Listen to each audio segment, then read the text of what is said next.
On this channel, I'm transparent, and so I want to share with you a stock in my portfolio that dropped 20% after earnings.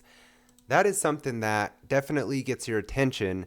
Now, the stock that dropped is Health Equity. This is a stock that is 1 year old in my portfolio, so it's newer, and I will tell you what I plan on doing with this stock and if I think I made a mistake or not. Now, just to show you the stock chart, there's that plunge of over 20% after earnings. Now, it's recovered somewhat. This was just a few days snapshot, but still, regardless, this is what you get with this channel, is someone that will share not just the good, but also the bad, the scary stuff that a lot of investors won't talk about when it deals with their own investments.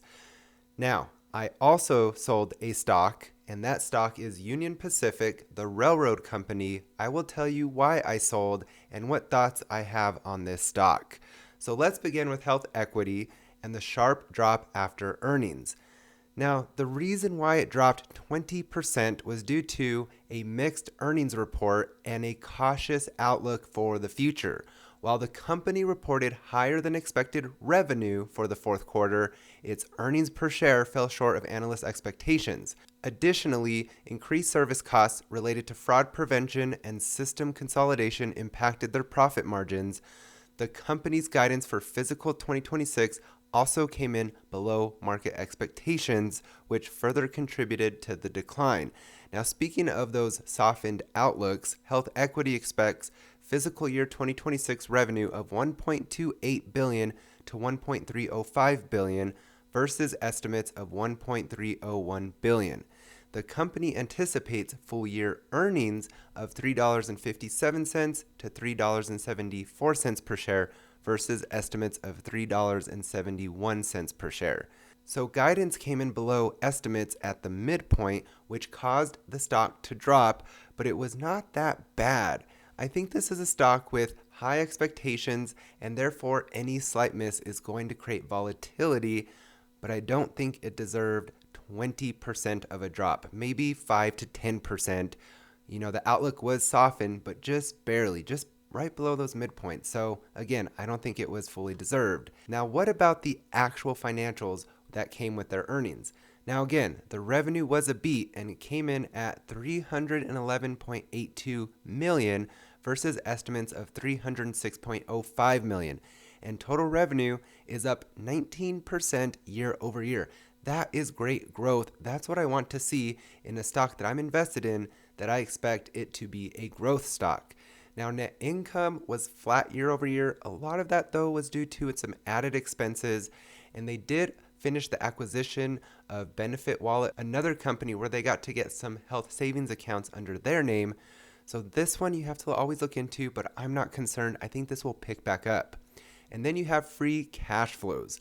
Now, year over year, it increased 43%. That is phenomenal. Now, it did have a slight dip from last quarter, but it's year over year that I really like to look at and compare over anything else. And then we look at long-term debt. Now, year over year, it increased 21% year over year, which when you have a growth stock, you want them to be investing in things. You want them to be acquiring. You want them to be growing. And I will say this, though, over the last 3 quarters, it has been dropping quarter after quarter. So I'm not concerned with this long-term debt. I think this company is just gearing itself up for long-term growth and expansion. And then the miss was with that adjusted EPS. It came in at 69 cents versus estimates of 72 cents. Now I want to share with you some important things about this company. Now of course, they're known for their health savings accounts. So if we look at their total accounts overall, health savings accounts grew 14% year over year. Now, it is important in that number are the new HSA accounts from that acquisition of 616,000, but this company's nearing 10 million total in health savings accounts. Now, HSAs with investments grew a very strong 23%, and this company generates its revenue based off of mainly fees that they charge of these accounts for administering them, for the investments that get held in them.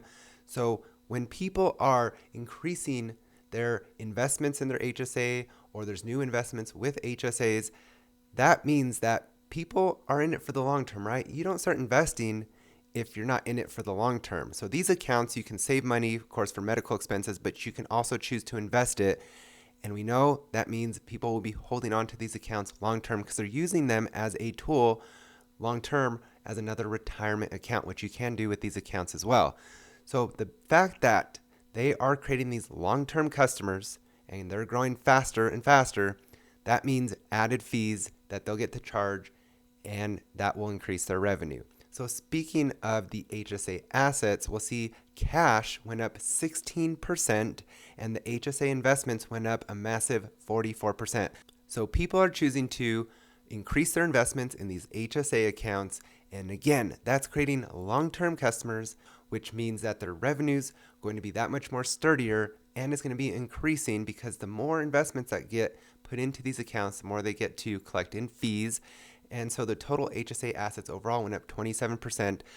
So I'll say this, that's very strong. That keeps me bullish on this company. And not only that, but they repurchased 1.4 million shares, so they are returning value to shareholders. Now, speaking of valuation, these are not demanding valuations. It's very reasonable for a growth stock. So price to sales is 6.26. The trailing PE is 77.61. But you look at the forward PE, it drops significantly to 23.20, which is very acceptable for a growth stock. Price to book is 3.46. Enterprise value to revenue is 6.78. And enterprise value to EBITDA is 23.97. So despite the challenges, some analysts remain optimistic about Health Equities' long-term potential, citing new product launches and market expansion opportunities. And speaking of analysts, they do rate this company a buy, and they have an upside potential of 35%. So I invested in this company, and I have a cost basis of $77 per share. So if this dips below that, I definitely will be buying because I really still feel very bullish. The key thing for me was seeing that those investments, people are investing more and more money in these HSAs.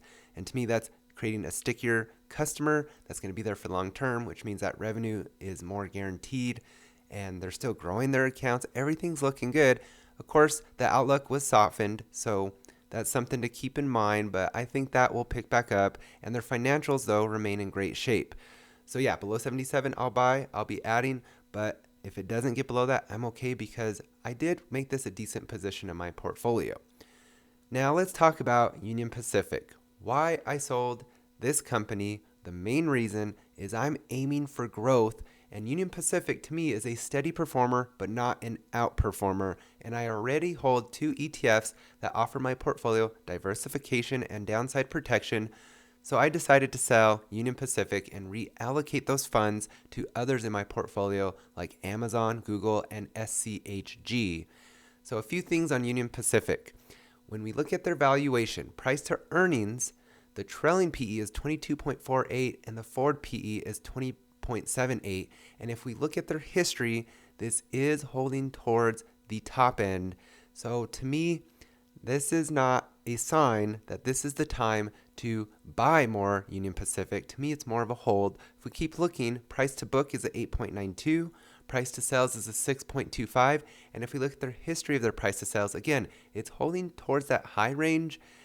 And that's something that, again, is signaling that this stock is probably at a valuation that is higher than it's been in its history. And so the upside potential is probably limited. Now, its enterprise value is $182.08 billion with an EV to EBITDA ratio of 14.97. So valuation-wise, I see it towards the high end compared to its history, and nothing about this company has changed. It's a railroad company and will continue to be just that.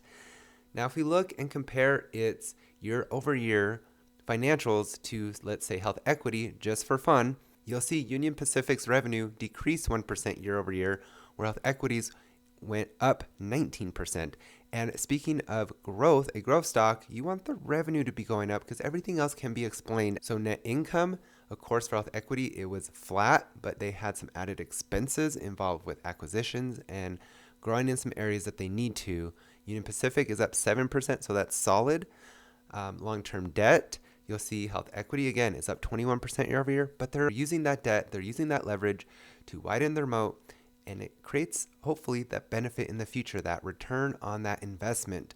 Where Union Pacific, yes, their debt's going down, but that's not always a good thing, right? You want your companies to be investing in its future, and sometimes that means increased debt. So it depends how you look at it and what you want as an investment. Free cash flows for Union Pacific went up 23%.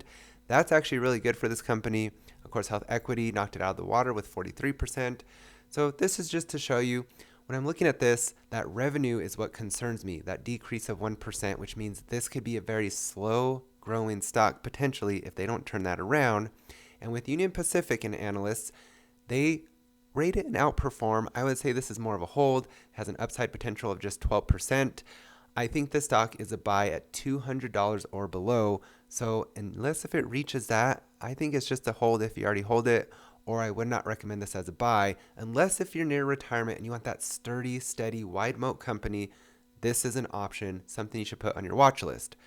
So Union Pacific, it's a great, steady, and sturdy investment. Again, if you're near retirement, it's a great option, but broader economic conditions such as slower growth forecasts and market volatility could impact transportation and logistics companies like Union Pacific. But overall, it's the most efficient way to transport goods, and it benefits from a wide moat due to the highly unlikely scenario of new railroad companies arising, as it's just too costly to build out a new railroad system when we already have a built-out system dominated by a few players like Union Pacific. Now, the downside is that Union Pacific is not a growth stock, and its potential is limited due to the Surface Transportation Board overseeing railroads pricing. So regulation and policy shift from this board is a risk and limitation on Union Pacific's performance. Again, a steady, dependable performer, but not an outperformer. So I sold as I'm focusing on growth stocks. Now let me know your thoughts on Health Equity and Union Pacific, and if you agree with my outlook on both of these stocks. Here's my portfolio performance. I'm not going over anything specific with this today, but I like to show this with every single video because I like to be transparent. So with that said, that's it for today. See you next time on Mark Arnold's Finance.